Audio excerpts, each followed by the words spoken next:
Hi everyone, today we're going to do a little bit more of this page from Ivy in the Inky Butterfly. We've done the door and the butterfly. I thought it would be fun to do these little bees today. I'm using the Castle Arts Botanical set again, which I used for the other two. I thought it was rather nice to keep it the same. And before I start doing the main picture, I'm going to decide on the background, I think, because that will determine some of the colours that I use. Now we've got a green foresty background here and we've got a blue one here, so I want to do something a little bit different here. And I was so sorry, my mobile rang. Okay, so I've decided I'm going to do a dark brown background. Might sound a bit odd, but I think it's going to work well with the bees. I think they're going to stand out. So I'm going to use the burnt umber, and I'm not going to do a really hard brown background. Just going to keep it quite light, like this, little gentle circles. So I'm just going to do that first. Now I know some people colour those bits in. I always think that it's a sort of turned over piece of very thin antennae or vine that Johanna does, so I don't colour them in often. I tend to just colour them over with the background. So you can see, although I'm doing this dark colour, it's not looking really, I'm not pressing very hard. And I may go over it in another colour to reduce the amount of paper showing through when I finished, but I'm just going to do it like this to start with. And we'll see. Sorry about that phone call, my mobile phone. Second call I've had today from someone saying they're some official person from somewhere or other. There's a pre-recorded message, which is I just ignore. I'm not really sure how my mobile number gets onto these calls, but hey ho. I've started giving it to more people lately, and I guess it gets sold or passed on, annoyingly, but that's life, I guess, these days, isn't it, for us all? Now, bees' wings, I had some fun in Worlds of Wonder doing a bee's wing with some sparkly gel pens, which I thought was great fun, but I don't think I'm going to do that on this page. I think if you do some sparkles, they need to be, you know, through the page. Now, because we've got lots of little pictures on this page, I would feel that we'd have to do quite most of the pictures with a little sparkle highlight here or there. And although that's lovely, and you could certainly do that, it's not something that I was planning on doing here. So we shall do the wings in a different way, a non-sparkly way.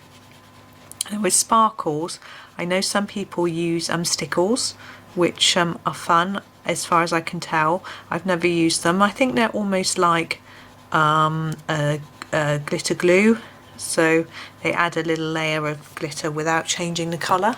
There are some coloured ones as well, I gather, but I have been looking at them, but I've not got any at the minute. Now with the bees, what I think, I'm not going to do them all identically. I'm going to change them about a little bit. Now bees always have black and yellow, but we might change the yellow, so sometimes it's more goldy yellow, more orangey yellow, or more browny yellow. So, but I'm going to start with the black, and then that will give me my guide as to where the yellows are going to go. I always do these eye bits as a black. It always feels like they should be. So what I'm trying to do is do a darker black around the outside and slightly lighter in the middle. I don't know whether it's really working or showing up. I'm also going to do this head part, whatever it is, I assume it's the head, in black as well. And use the same technique. So it's a bit lighter in the middle and a bit darker on the edges, like that. And I've got a little line here. I'm going to incorporate that into that stripe, or else we're not going to get much colour in it. So this one's going to be black. Again, fade it towards the centre. You could even use the dark grey, or you know, start with black and fade it down towards grey as you get towards the middle.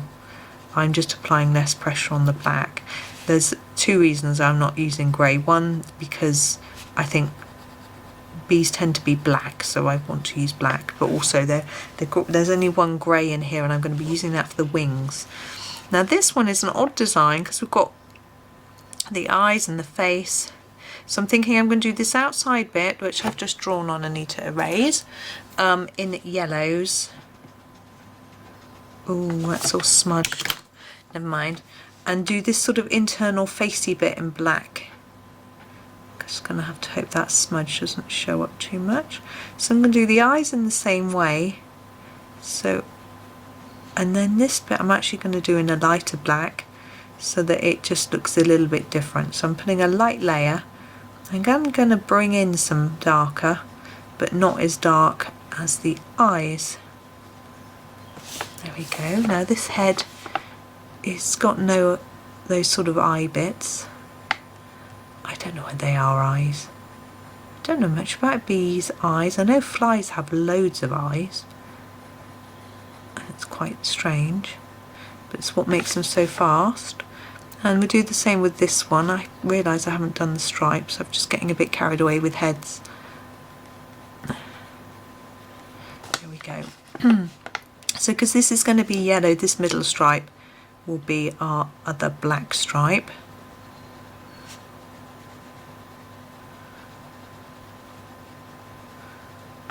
Like that, so fading it towards the middle. You could even leave a little white in the middle, but I feel that it would have some black even in the middle, because they're not ultra shiny like metal or glass. But what this does is not only give shine, but it gives shape. The darker bits will give the impression they're more shadowy. Now this one, see, I think I have to do this big bit coloured, but these other larger areas in black. There's going to be quite a lot of black in this one, but maybe that it's good that they don't look the same anyway. And here.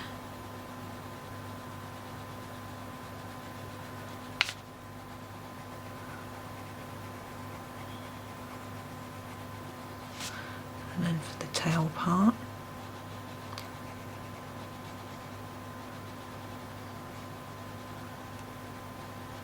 There we go. It's all the same technique throughout. Okay, let's just move those colours away. Now some, as I say, some of the bees I'm going to do orange and yellow, so I'm going to use these two shades, the Cadmium Orange and the Cadmium Yellow. So if we do a couple with these, and then we'll do a couple with the other shades. So I think I might do these two the same and these two the same, or I could do the outside the same and the middle two the same. I'll start with this one, and we're going to do a darker layer of orange here and just fade it, and then here as well. That's quite orangey, isn't it?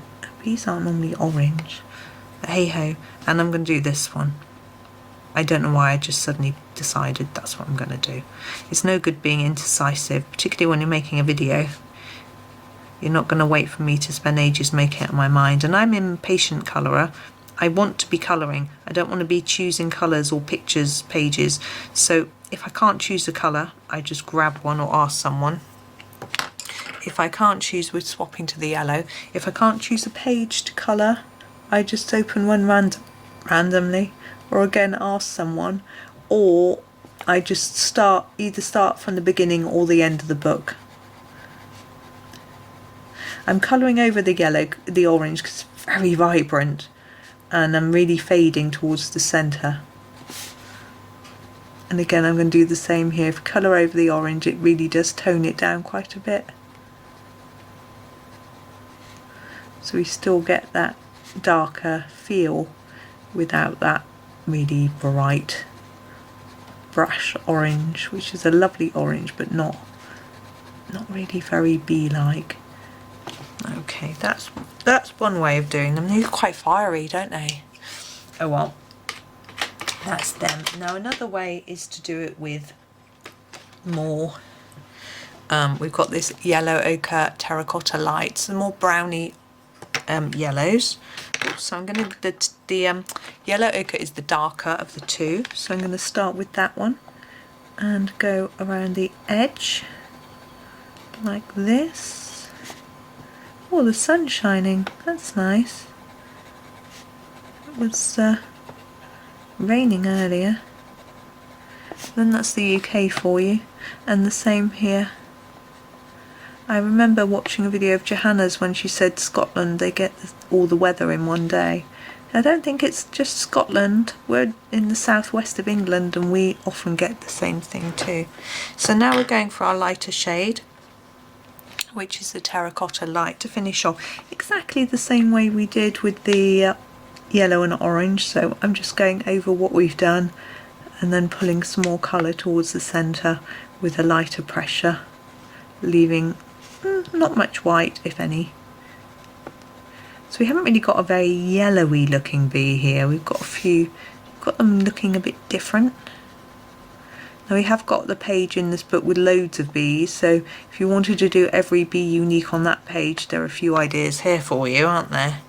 So there we go. I'm actually quite tempted to get my Cadmium Yellow and just go over the top of these to make them a little bit more yellowy. You don't have to do this, depends what you're looking for. Of course, there are bees that are browner in colour, so you might just like that effect. Let's just warm them up a little bit. There we go.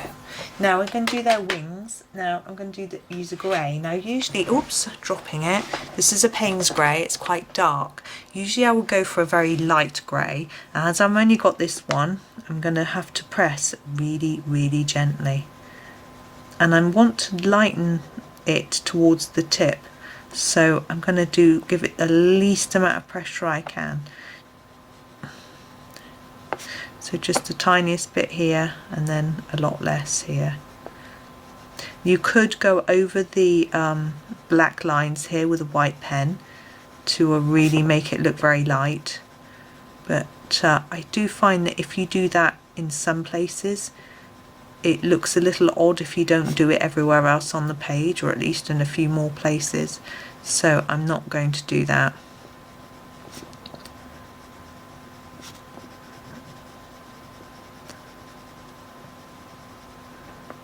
There we go.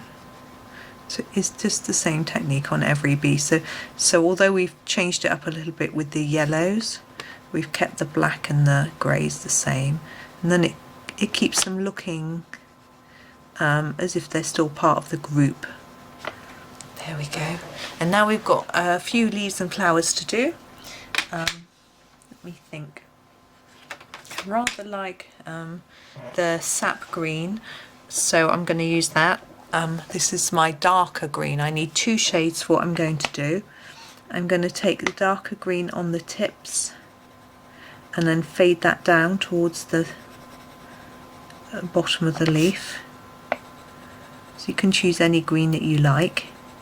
I don't think it really matters at all. There we go. And then I'm going to I was going to pick a lighter green now, which the leaf green light, it looks almost yellow in the camera. And I just go over the whole thing and get some lighter colour on the end. This one I find acts quite like a yellow. It doesn't really, it's quite difficult to blend into it. So I'm going to go back to my Sap Green and just add a little more to just try and make sure I don't have a blend line where I can see the different, where the one green ends and the other begins. So I just colour over that a bit and it looks a little bit more blended. That's all I'm doing, just a little tiny touch. Now we have the flowers. Now because we've got a lot of browns and oranges and things going on, I want to keep with that. So I'm going to do the flowers in a red ochre, because I think that works with the colours. If we'd gone for pink or purple, I'm not sure it would have worked with this sort of theme. So I want to do this outside bit really dark, because it's gonna, this is almost the a second set of petals underneath.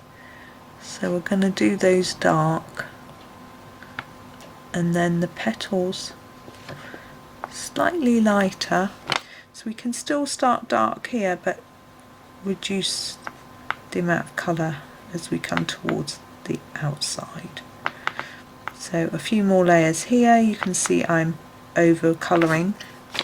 So I'm colouring extra here and then reducing it out.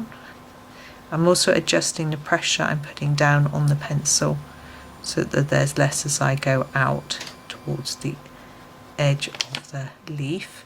I'm also going to add a bit of orange to that, but not to the lower one. This is just the cadmium orange that we used before. So not to the lower set, but just to this top set. And it will make it more vibrant without making it darker. It should mix with the red and end up looking quite pretty. There we go. And the centres, I'm afraid I'm going to be quite boring and go with a yellow. Just because we've got a very small space and it will tie it all together with the bees, and I just think it will work. And now we're at the point where we decide whether we want to make the background a little bit darker. I don't think I want to put down any more brown, but I want it to burnish into the paper a little more, so I'm going to try and do that with a blender. Now I know a burnisher is what burnishes, but once you've burnished you can't colour over the top again, so I'm going to use the Caran d'Ache pencil blender, and I'm going to hope that I can cover up that white paper. And what this means is it's not, if I find an area is a bit short of brown, I should be able to go back in and put the pencil in without fear that I've burnished it so much that I've got no tooth left in the paper to add any more brown. So I'm just going through the whole of the background with this blender. Now you can use any brand of blender or blending solution that you want to for this, or you can just add another layer of brown if you're happy with it going darker. You might think that it would be good darker. I just want to make sure that we can distinguish between the brown on the background and the black on the bees. I want the black to stand out, not the brown. If the brown's too dark, I think the bees would disappear into the background. So that's my reasoning. Obviously, it's up to you how you approach it.